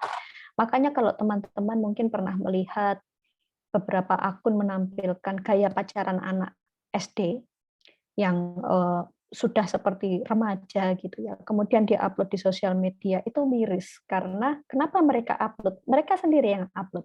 Kenapa? Mereka nggak punya cukup kematangan sosial untuk paham bahwa apa yang mereka lakukan salah dan lebih salah ketika mereka mengupload itu ke media sosial.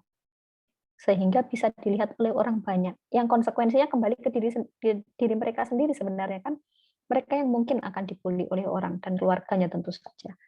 Gitu Mbak Juliana. Ya, itu beberapa resiko kita masuk ke era digital gitu ya. Baik Ibu Atika, terima kasih banyak untuk jawabannya.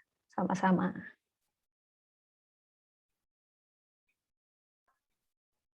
Terima kasih kepada Juliana Silvi atas pertanyaannya.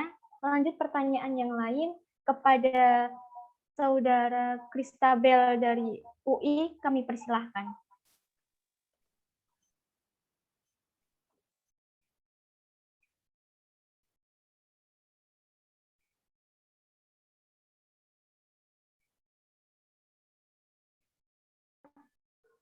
Kalau tidak ada, saya bacakan pertanyaannya. Pertanyaannya, sikap seperti apa yang perlu dibentuk dalam menggunakan media memasuki Society 5.0 agar tidak terjadi culture like dan dapat menjadi pribadi yang autentik dengan tidak meninggalkan asal-usul pribadi yang sebenarnya. Karena seperti yang kita lihat sekarang di era revolusi 4.0 ini, sebagian besar media dikuasai oleh Gen Z, namun cenderung dimanfaatkan dengan tidak bijak dan akhirnya memunculkan sistem budaya virtual yang baru yang justru menghilangkan kultur sosial masyarakat Indonesia. Karena setiap individu berlomba untuk mendapatkan pengakuan sosial, seperti contohnya pamer harta, saling membuka aib, kritik tanpa dasar, dan lain-lain. Itu bagaimana, Bu? Kami persilakan. Oke, kita perlu kembali ke karakter diri sendiri, ya. Pengenalan diri sendiri lebih dalam supaya kita paham dulu, akar kita harus kuat dulu. Kalau di dunia pendidikan, kita memang akan kembali ke pendidikan karakter. Itu yang sedang kita upayakan. Tapi sebagai individu sendiri, semestinya semua orang itu punya pemaknaan yang baik tentang apa yang dia mau, saya bagaimana orangnya, apa kekuatan dan kekurangan saya. Itu perlu sudah diajarkan sejak anak bisa membaca, bahkan usia SD kelas 3, 4 itu sudah harus paham.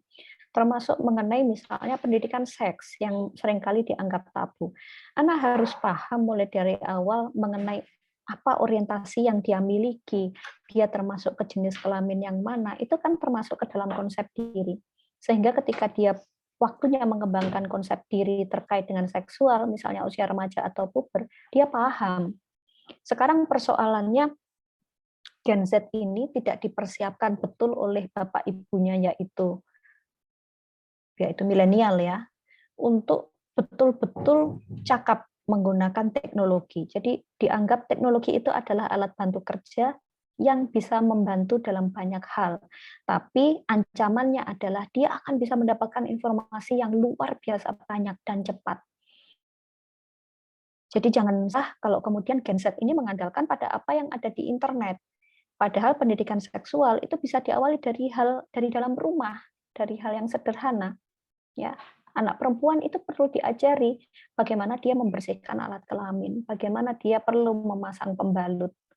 Orang tua kadang terlalu risih, menganggap itu tabu untuk diajarkan. Padahal ya itu yang perlu dilakukan. Anak laki-laki perlu diajarkan bahwa tidak boleh memegang bagian-bagian tubuh tertentu, dari perempuan maupun dari dia sendiri. Anak perempuan perlu juga dikasih tahu seperti itu ya. Kemudian apa yang harus dilakukan ketika dia mimpi basah. Ini kita masih bicara satu aspek, yaitu pada aspek seksual. Kalau pada aspek sosial, perlu diajarkan sedari dini bagaimana yang sederhana aja, khas Indonesia lah, maaf, terima kasih, permisi. Itu kan hal-hal kecil yang bisa dimulai diajarkan dari rumah. Belum kalau kita bicara ke sistem pendidikan ya, masa semua diserahkan ke guru, ke pendidik. Harusnya dimulai dari rumah sejak awal. Nah, ketika sudah beranjak ke usia remaja, ke generasi muda, maka manfaatkanlah sebaik mungkin internet itu untuk keperluan yang positif. Sebenarnya kalau dibilang dimanfaatkan lebih banyak untuk yang negatif, ya kalau nggak salah tadi pertanyaannya seperti itu. Enggak juga. Cuma kadang-kadang berita negatif itu lebih mudah menyebar daripada berita positif. Kalau teman-teman paham dengan relief itu dibentuk oleh mereka-mereka yang muda, ya, kerjasama UNER dan ITS itu mahasiswa. Kemudian banyak sekali akun media sosial, karena saya maunya nyari yang positif, saya follow-nya akun-akun seperti itu. Ubah stigma, berbinar. Kita di psikologi UNER ada ini ya, ASAP ya, Erlangga Safe Space gitu. Itu semua generasi muda yang membuat. Kita bisa dikembangkan oleh orang muda gitu. Jadi tidak selalu penggunaan internet oleh generasi muda itu sebenarnya hal yang negatif. Cuma sekali lagi berita negatif itu lebih cepat menyebar. Jadi ketika satu dikembangkan oleh orang muda dan itu negatif, biasanya kemudian menjadi bombastis. Maka yang bisa kita lakukan salah satunya, kalau kita tidak bisa membuat sesuatu yang positif, kita share informasi yang positif. Oh, ini loh ada informasi tentang ini, kalian bisa cari dan pelajari di sini gitu misalnya. Jadi orang bisa paham ya bagaimana cara mengakses informasi yang benar menggunakan digital begitu. Saya pikir itu kita perlu kembali ke karakter. Kalau pertanyaannya adalah budaya Indonesia, kita perlu kembali ke karakter bangsa, mengenali diri sendiri, dan kemudian memanfaatkan internet semaksimal mungkin secara positif. Gitu Mbak Mega. Baik Bu, terima kasih atas jawabannya. Lanjut pertanyaan yang lain dari Olivia Lovelina, Universitas Negeri Padang, kepada Olivia Lovelina, Universitas Negeri Padang, kami persilahkan.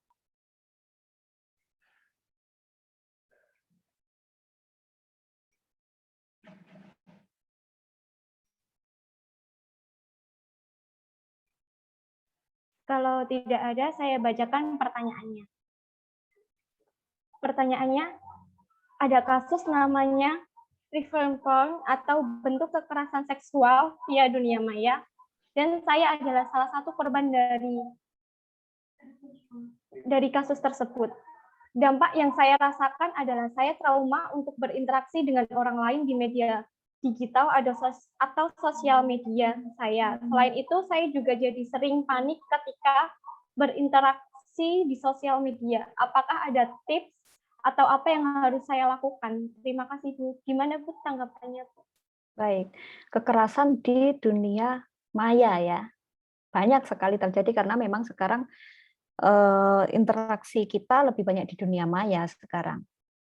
Termasuk juga kekerasan seksual. Pada akhirnya banyak juga yang menyasar di dunia maya. Meskipun di tatap muka sebenarnya juga ada kejadiannya gitu. Karena sekarang interaksi kita ke maya jadi banyak yang di maya. Kalau menurut saya, Olivia, panggilannya mungkin Olivia ya. Apa yang dilakukan oleh apa yang bisa dilakukan oleh Olivia dalam waktu dekat memang melakukan pembatasan. Trauma itu tidak saya sarankan untuk menggunakan intervensi dengan cara flooding ya. Jadi tiba-tiba dihadirkan banyak gitu. Tiba-tiba harus akses media sosial. Justru lebih baik kalau menurut saya dibuat bertahap. Namanya kalau di dalam psikologi itu desensitisasi sistematik. Jadi dibuat secara bertahap ya. Gunakan sosial media dengan sebaik mungkin. Enggak apa-apa kok jumlah teman kita enggak banyak, itu enggak apa-apa. Jumlah follower kita tidak sebanyak teman kita, itu lebih baik. Jadi silahkan betul-betul menyeleksi siapa yang akan menjadi follower kita dan siapa yang kita following. Ya, lebih baik punya teman atau circle yang kecil, tetapi itu adalah orang-orang yang betul-betul kita kenal. Jadi kita kenal itu maksudnya kenal secara nyata ya, di dunia nyata, bukan hanya maya. Itu lebih baik dan aman. Sembari saya sarankan Olivia rasanya perlu bantuan profesional karena ini sudah mengarah ke trauma ya. Bukan bertujuan untuk menyembuhkan trauma dari interaksi di media sosial. Kita tidak berinteraksi di media sosial sebenarnya tidak apa-apa. Tapi yang saya khawatirkan Olivia punya trauma yang lebih dari itu. Nanti trauma berinteraksi secara sosial dengan siapapun termasuk di dunia nyata. Jadi yang bisa saya sarankan lebih baik mencari bantuan profesional. Mungkin saya tadi lupa menampilkan di slide ya tentang layanan sejiwa atau mungkin teman-teman juga sudah cukup paham tentang 119 extension 8. Itu bisa digunakan lebih awal dulu. Digunakan di awal maksud saya untuk curhat. Silahkan bisa kontak itu free call, bisa ditelepon dari operator manapun gratis 119 extension 8. Di sana ada tenaga-tenaga psikolog dan tenaga psikologi terlatih untuk memberikan bantuan psikologis awal. Dan kalau misalnya diperlukan rekomendasi lebih lanjut, mereka bisa merujuk. Misalnya Olivia ini karena di Universitas Negeri Padang, saya asumsikan tinggalnya saat ini di Padang gitu. Mereka nanti bisa bantu untuk merujuk. Kalau di Padang bisa di mana ya gitu. Karena kan sekarang situasi pandemi, jadi tidak semua layanan psikologi itu bisa tatap muka. Kalau online harus kemana gitu bisa disarankan di situ. Semoga tetap semangat Olivia dan lekas pulih ya. Terima kasih Mbak Mega. Baik, terima kasih Ibu atas jawabannya. Karena keterbatasan waktu, saya memohon maaf kepada peserta yang sudah mengirimkan pertanyaan. Semoga di lain kesempatan pertanyaannya bisa terjawab. Baik, terima kasih kepada Ibu Atika Dian Aryana, Sarjana Psikolog Master of Science yang telah berkenan memberikan pemaparan materi. Semoga dapat bermanfaat bagi kita semua untuk kedepannya. Berdasarkan pemaparan materi yang disampaikan oleh Ibu Atika Dian Aryana, Sarjana Psikolog Master of Science, maka dapat kita tarik beberapa kesimpulan. Yang pertama, era digital memberikan tanggapan, memberikan tantangan serta peluang yang bagus untuk dikembangkan.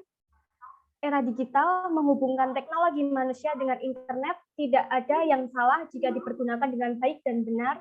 Dan yang terakhir, kesehatan memiliki 3 aspek fisik, mental, sosial, dan ketiga aspek tersebut harus sejahtera. Media sosial tidak pernah menggantikan interaksi sosial yang sesungguhnya.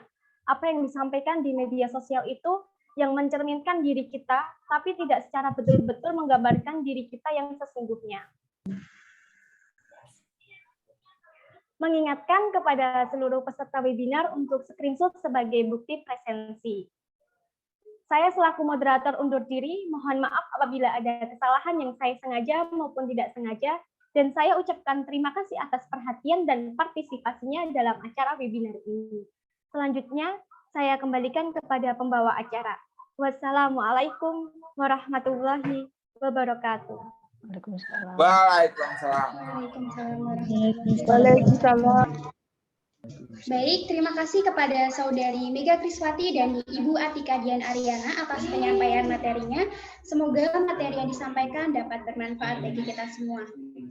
Acara selanjutnya yaitu sesi foto bersama. Para peserta diharapkan untuk mengaktifkan kameranya karena sesi foto akan segera dimulai. Sesi foto akan saya pandu dalam hitungan ketiga. Untuk slide pertama, 1, 2, 3. Untuk slide kedua, 1, 2, 3. Untuk slide ketiga, 1, 2, 3. Untuk slide keempat, 1, 2, 3. Untuk slide kelima, 1, 2, 3. Untuk slide keenam, 1, 2, 3. Untuk slide ketujuh, 1, 2, 3. Untuk slide 8, 1, 2, 3. Dan untuk slide terakhir, 1, 2, 3. Terima kasih. Memasuki acara terakhir yaitu penutup. Marilah kita tutup acara webinar pada siang hari ini dengan mengucapkan hamdalah bersama-sama. Alhamdulillahirrahmanirrahim. Untuk daftar nama yang saya sebutkan harap menghubungi admin guna memudahkan dalam pemberian hadiah. Yang pertama yaitu Juliana Silvi Rusadi dari Universitas 11 Maret. Yang kedua Kristabel dari Universitas Indonesia. Dan yang terakhir Olivia Lovelina dari Universitas Negeri Padang. Demikian dari saya selaku pembawa acara, kurang lebihnya saya mohon maaf yang sebesar-besarnya jika ada kesalahan dalam bertutur kata. Terima kasih atas perhatiannya. Wabillahi taufik walhidayah. Wassalamualaikum warahmatullahi wabarakatuh. Waalaikumsalam. Warahmatullahi wabarakatuh. Saya pamit ya, Mbak Mas Panitia. Terima kasih. Mohon maaf kalau ada kekurangan. Terima kasih Ibu Atika Dian Aryana telah meluangkan waktu untuk mengikuti webinar ini dan mengisi materi. Ya, sama-sama.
只有